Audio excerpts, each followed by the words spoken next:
Bonjour à tous et bienvenue à l'entretien de France 24 pour comprendre la crise actuelle en Égypte, ses conséquences, ses raisons et son impact international. Avec nous en plateau, Gilles Kepel, spécialiste du monde arabe et auteur de Passion arabe, journal 2011-2013. Merci beaucoup d'être avec nous.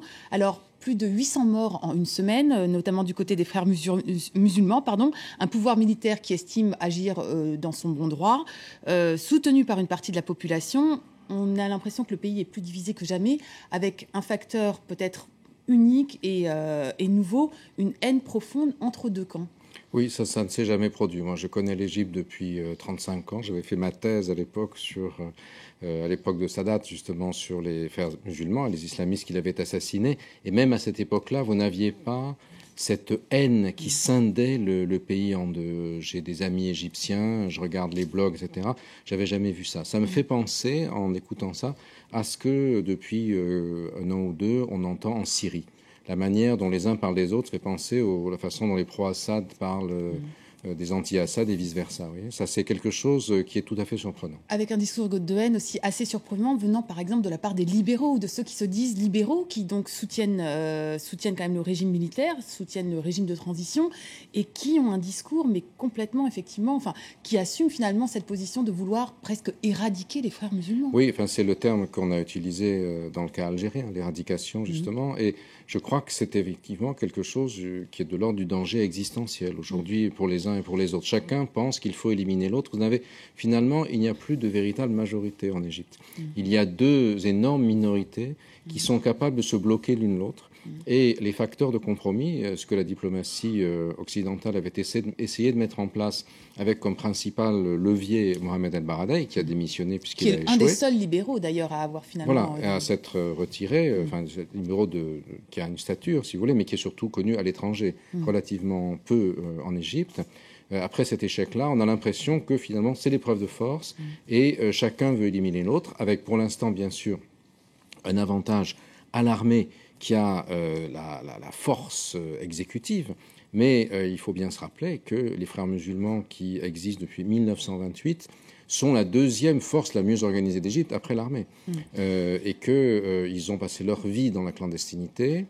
Et ce qui se passe en ce moment, en fait, rappelle beaucoup 1954, c'est-à-dire la grande répression, la première grande répression, ce que les frères appellent la grande épreuve, El Mehna al-Kobra en arabe, de Nasser, qui a envoyé à l'échafaud les principaux dirigeants et les autres en camp de concentration ou en prison. C'est du reste dans les camps qu'est née l'idéologie radicale des frères, celle de Sayyid Qutb, qui a abouti aujourd'hui au dirigeant d'Al-Qaïda, Ayman al-Zawahiri. Mais justement, c'est une stratégie finalement quand même assez contre-productive, en tout cas, cette volonté de violence, cette violence radicale, cette volonté d'éradication peut s'avérer contre-productive sur le moyen terme, en tout cas. Oui, sur le long terme, certainement, mais plus personne ne pense sur le long terme en Égypte aujourd'hui.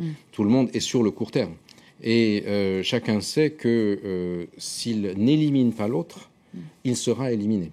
Et ensuite, on verra, si vous voulez. Je crois que c'est l'esprit, c'est la mentalité qui est actuellement à l'œuvre dans les deux camps.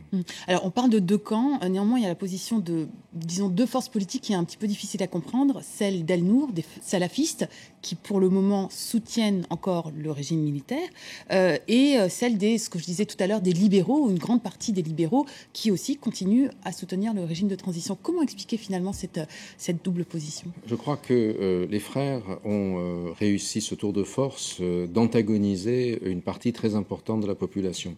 Et Morsi a été élu en juin 2012, j'y étais, je raconte justement dans le livre le deuxième tour au Fayoum, etc. J'ai vu ça de très près de l'intérieur, dans les bureaux de vote, avec les femmes, les hommes, etc. Puis j'ai passé beaucoup de temps en Égypte.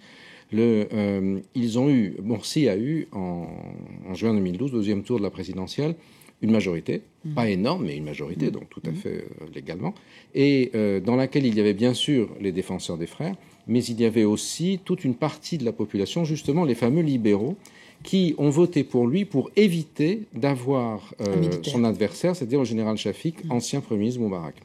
D'autant plus que le Conseil suprême des forces armées, qu'on appelle le SCAF, dirigé par le maréchal Tantawi, entre la chute de Moubarak et l'élection de Morsi, avait réprimé, avec beaucoup de brutalité, les libéraux, les socialistes, jusqu'aux coptes, qui avaient en octobre été écrabouillés sous les chenilles de l'armée quand ils avaient manifesté parce que la télévision ne montrait pas leurs églises brûlées par les salafistes.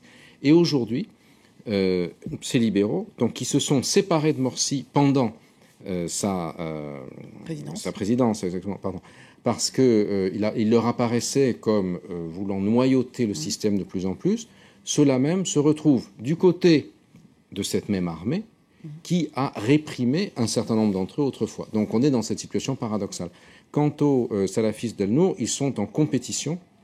Il faut dire que les salafistes ont éclaté en plusieurs tendances en Égypte aujourd'hui, mais ils sont en compétition avec les frères pour dominer le champ politique. Et puis il faut bien voir que l'Arabie saoudite a mis tout son poids et 12 milliards de dollars, ce qui n'est pas rien, c'est presque 10 fois plus de l'aide militaire américaine à l'Égypte. Donc vous comprenez pourquoi le général Sisi peut se permettre de répondre avec des involtures aux pressions de Barack Obama. Les salafistes suivent quand même globalement les oulémas d'Arabie saoudite, c'est-à-dire le système saoudien. Et si l'Arabie saoudite soutient le général Sisi, les salafistes d'El-Nour et autres, globalement, leur emboîtent le pas. Et vous ne pensez pas que si la violence continue de la part de l'armée, en tout cas à un moment donné, et les libéraux et les salafistes vont se désolidariser finalement du régime de transition pour essayer de mettre le haut là, parce que ça sera trop problématique par rapport à leur base, je pense aux salafistes notamment, de défendre une répression des frères musulmans? Vous savez, dans la logique des salafistes, il ne faut pas s'opposer au pouvoir, sauf si celui-ci contrevient explicitement à l'islam. Si le général Sisi, je dis n'importe quoi, buvait du whisky à la télé, là, il descendrait dans la rue. Si des frères se font trucider parce qu'ils sont accusés d'avoir pris les armes contre un pouvoir musulman, entre guillemets, musulman, à partir de ce moment-là, les salafistes, ou un certain nombre d'entre eux, il y en a d'autres qui vont broncher, mais le mainstream salafiste, si j'ose dire, ne bouge pas. Et puis, la position saoudienne est cruciale dans cette affaire. Alors, si je vous comprends bien, on a quand même bien deux camps, avec un avantage pour les militaires en ce moment. La suite, c'est difficile toujours de faire de la prospective, surtout dans ces contextes un peu révolutionnaires où finalement la grille de lecture change. Mais c'est quoi la suite? C'est les frères musulmans qui vont retomber dans la clandestinité? C'est un affrontement, une guerre civile? Certains parlent de terrorisme, de résurgence de terrorisme ici et là, dans le Sinaï notamment. Ce qui s'est passé depuis la chute de Moubarak, c'est que la plupart des tendances de l'islamisme politique égyptien, qu'elles aient été violentes ou non violentes, finalement, sont sorties sur la scène publique. Vous avez eu des radicaux qui ont été élus au Parlement égyptien et qui, donc, ont laissé tomber la Kalachnikov pour aller à l'Assemblée. Avec la répression actuelle, et on a vu ces images de l'arrestation du guide suprême des frères musulmans, Mohamed Badi, donc qui sont destinés à impacter l'opinion, à montrer que les frères sont défaits, si vous voulez. On peut imaginer que l'appareil des frères touché à sa tête, et peut-être est-ce que les frères n'avaient pas pris suffisamment précaution contre la répression, car ils pensaient qu'ils contrôlaient désormais l'État, ils pensaient que le général Sisi était avec eux surtout. C'est ça qui les traumatise le plus, je crois, aujourd'hui, outre la violence, c'est que pour eux, Sisi, c'est l'incarnation du traître. C'était Alors même qu'on dit que Sisi est lui-même quand même très pieux, très conservateur, avec une de ses deux filles qui porte le niqab. Oui, quand il était à l'Académie militaire aux États-Unis, mes collègues américains qui corrigeaient ses copies, c'est-à-dire c'est public, c'est sur l'Internet, expliquaient qu'il disait que la loi islamique, c'était l'avenir de l'Égypte, etc. Donc il était perçu comme l'officier de liaison, si vous voulez, entre les... Il était frérot-compatible, vous voyez.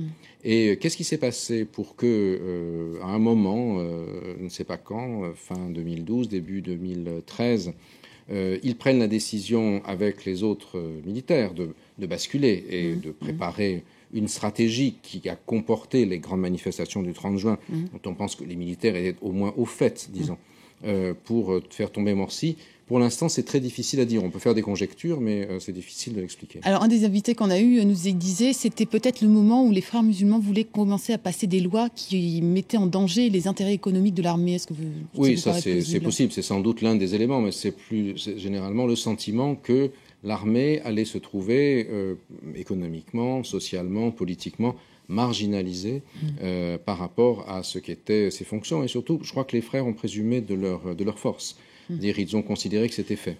Et ce n'était pas fait. Juste une dernière question. Est-ce que la guerre civile, c'est un scénario possible, plausible à pour partir du l'Égypte? moment où l'appareil centralisé et hiérarchisé des frères est cassé, si jamais il se casse, on va voir donc toutes les tendances armées qui échappent à l'autorité centrale des frères réapparaître. Souvenez-vous, à l'époque de Moubarak, vous aviez une partie de la Haute-Égypte qui échappait à l'autorité de l'État. D'ores et déjà, aujourd'hui, le Sinaï est en dissidence. Il y a eu, ces jours derniers, 25 policiers tués au bazooka dans leurs autocars. Ça fait penser à des images qu'on voit en Syrie, ça, si vous voulez. Oui. Donc ça veut dire pas forcément guerre civile, mais en tout cas des actes terroristes un petit peu qui vont se multiplier. Vous savez, pour l'instant, il ne faut préjuger de rien. Je me hasarderai pas à faire un pronostic qui serait démenti, mais les germes d'une guerre qui est davantage une guerre culturelle, ce qu'on appellerait en allemand un Kulturkampf, si vous voulez, entre les pro-islamistes et les anti-islamistes. Les anti-islamistes sont là. Ce n'est pas comme en Syrie ou au Liban ou en Irak où vous avez chrétiens contre musulmans, sunnites contre chiites, kurdes contre arabes. L'Égypte, c'est pas comme ça. C'est plutôt à l'intérieur, même si les chrétiens vont bien sûr devenir de plus en plus la cible d'islamistes radicaux qui considèrent que, en fait, ce sont eux qui font partie du grand complot destiné à abattre les frères. On pourrait vous écouter encore des heures. Gilles Kepel, merci beaucoup pour vos explications. Je rappelle donc le titre de votre livre, Passion arabe, journal 2011-2013. Voilà, l'info continue sur France 24.